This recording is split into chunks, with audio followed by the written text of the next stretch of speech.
Agora vamos falar sobre a diversidade de usos do grok. Por quê? Porque o grok pode ser usado de várias formas diferentes, em diversos contextos diferentes, e isso é o que vivem nos perguntando.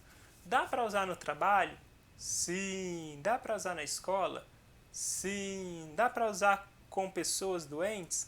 Sim. Dá para usar sozinho? Sim. Dá para usar de tudo que é jeito que você acredita que o grok pode ser inserido. A questão é criatividade, prática e cada vez mais treinar para ser uma boa facilitadora de diálogos e de grupos. Porque se você não treina, você não tem a sua musculatura fortalecida para dar conta do recado quando lhe exige esforço e atenção para facilitar alguma prática. Primeira prática comum de facilitar, agora falando de forma geral. Desenvolvimento de habilidades socioemocionais. Todos os jogos que a gente coloca no manual e também os jogos que tem aqui no portal, adicionais, eles de alguma forma implicitamente desenvolvem habilidades socioemocionais. A questão mais complicada é a gente tornar palpável esse aprendizado. Por quê? Porque se a gente não fala sobre ele, vira só um jogo. Então, quando a gente pensa em habilidades socioemocionais, o que eu posso dizer em relação a isso é que a gente pode pensar em jogar e conversar sobre o jogo. Sempre atrelar essas duas práticas dentro de uma mesma oferta que você faz. Por exemplo, vamos praticar esse jogo mais pra frente, mas já vou resgatar ele. Tem um jogo que chama Charada de Sentimentos. Basicamente, a gente faz o quê? Tira um sentimento aleatório, olha, faça uma mímica sobre esse sentimento e as pessoas precisam adivinhar qual sentimento está por trás dessa mímica. A gente pode jogar isso durante 10 minutos, 15 minutos, 20 minutos. E sair todo mundo rindo, uhul, que legal, fizemos um jogo super bacana, demos risada, aprendemos que o Sérgio expressa desconforto de um jeito único que ninguém sabia, agora vai todo mundo saber quando ele está desconfortável. Ou podemos engatar numa conversa, se a gente está fazendo com um grupo, com estudantes ou até com amigos, e depois fazer uma pergunta. E aí entra o poder das perguntas geradoras de conversas significativas. Como, por exemplo, gente, agora que nós fizemos esse jogo, fizemos várias mímicas, fizemos alguns palpites empáticos para tentar verificar qual era o sentimento por trás dessas mímicas que foram feitas, eu tenho uma curiosidade. Como vocês percebem os sentimentos se manifestando no seu corpo? Vocês têm facilidade de perceber esses sentimentos ou vocês aprenderam alguma coisa a partir dessas mímicas que foram feitas? Aí a gente está puxando uma conversa. Ou essa prática pode ser um start para uma pergunta geradora de aprendizado ou de construção de conhecimento coletivo. Gente, agora que nós aquecemos o nosso músculo da empatia, nos colocamos em movimento juntos, eu tenho uma pergunta. Como os sentimentos se manifestam em nosso corpo? E aí, a partir dessa experiência, eu estou engatando uma pergunta conectada diretamente com o que as pessoas vivenciaram.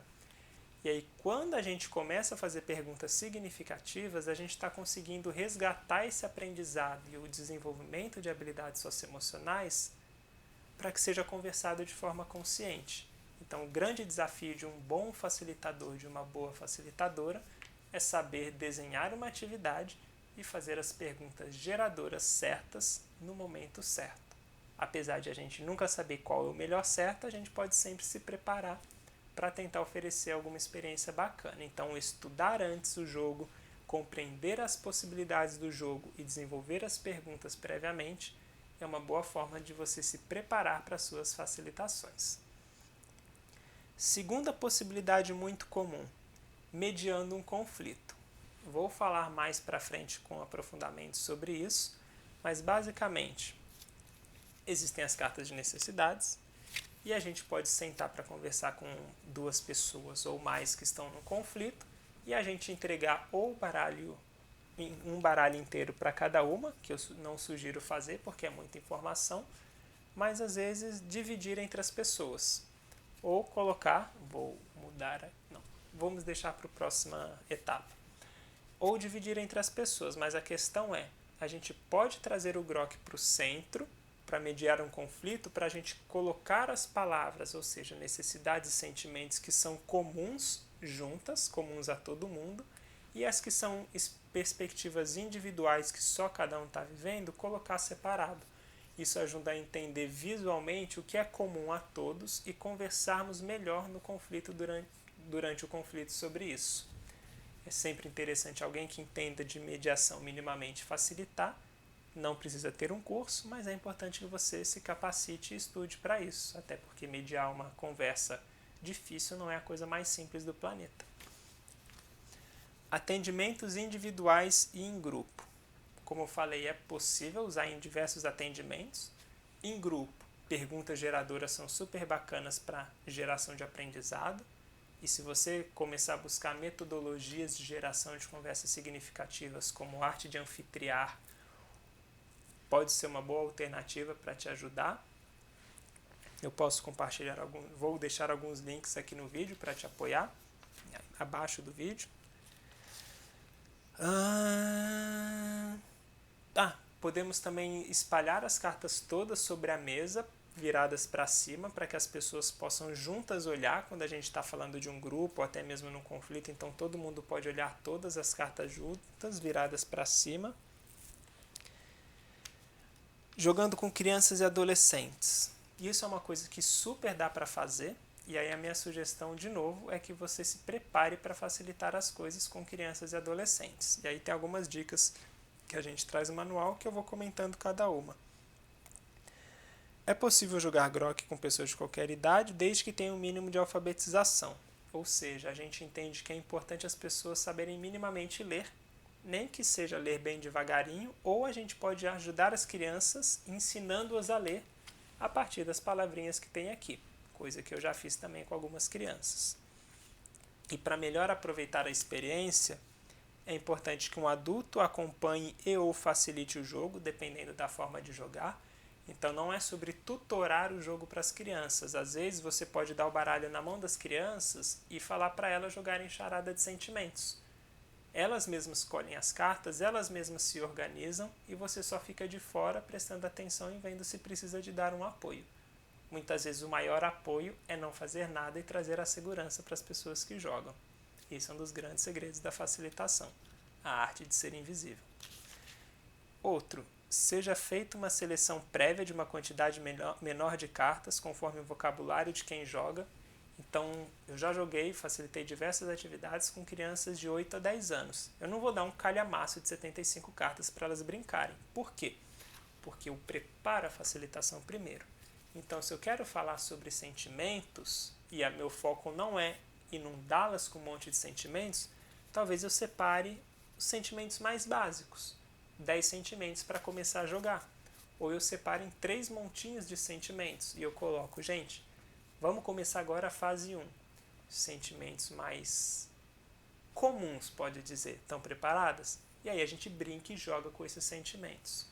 Depois, topam ir para um desafio além e a gente pegar uns sentimentos que talvez vocês não conheçam tanto e a gente descobrir junto novas palavras? Vamos para a fase 2. Então, dependendo do que a gente quer, a gente pode fasear o jogo, dividir as cartas em diferentes montinhos de acordo com o que a gente julga ser um nível de dificuldade. Isso é uma outra possibilidade também. Outro ponto. Ao ter um grupo onde tanto adultos quanto crianças e ou adolescentes participam do mesmo jogo, um facilitador cuide para que a experiência seja inclusiva e satisfatória para todos. Então, se existe uma assimetria em relação à idade, é importante que você, que facilita, preste atenção nisso para dar apoio para quem precisa e também para poder trazer equilíbrio necessário. Às vezes, um adulto pode estar indo, uma pessoa mais velha pode estar indo com muita sede ao pote, está querendo ensinar outra criança, mas na verdade o foco não é ensinar a criança, é que todo mundo esteja no mesmo nível, em pé de igualdade jogando, por mais que as idades sejam diferentes. Então quem facilita é responsável também por criar esse espaço, e fazer combinados prévios é uma ótima forma de fazer isso. E sejam criadas formas de jogar que envolvam artes, desenho, música, poesia, dança, trazendo outras possibilidades de interação e aprendizado. Ou seja, existe charadas de sentimentos. que é a gente fazer uma mímica dos sentimentos. E por que não, ao invés então de fazer charada de sentimentos, se eu quero trabalhar arte, fazer um desenho do sentimento?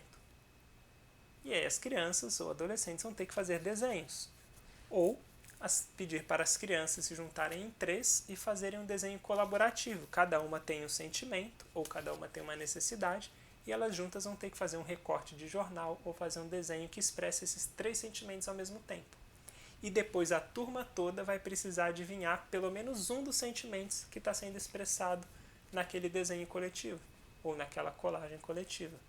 Dependendo do tanto de criatividade e prática que você tem, você pode criar outras variações e outras possibilidades, como essas duas que eu inventei agora, que nem estão no manual e nem estão no portal, mas agora você está vendo e pode aguçar a sua curiosidade e criatividade para testar e criar outras formas também. Essa parte acabou. Poderia explorar muito mais coisas sobre isso, mas como eu disse, isso não é um curso aprofundado, é um overview sobre uma visão geral sobre o que tem no manual. E se você quiser mais aprofundamentos, em algum momento em 2022 a gente vai lançar um nosso curso novamente, agora online, de facilitação virtual envolvendo o jogo Grok, mas que não se resume a isso. Mas por hora espero que você esteja aproveitando e no próximo vídeo vamos falar sobre a primeira forma de jogar. Para quem sabe você tenha muita inspiração para colocar a mão na massa se ainda não colocou, e se já colocou, que coloque ainda mais. Até daqui a pouco.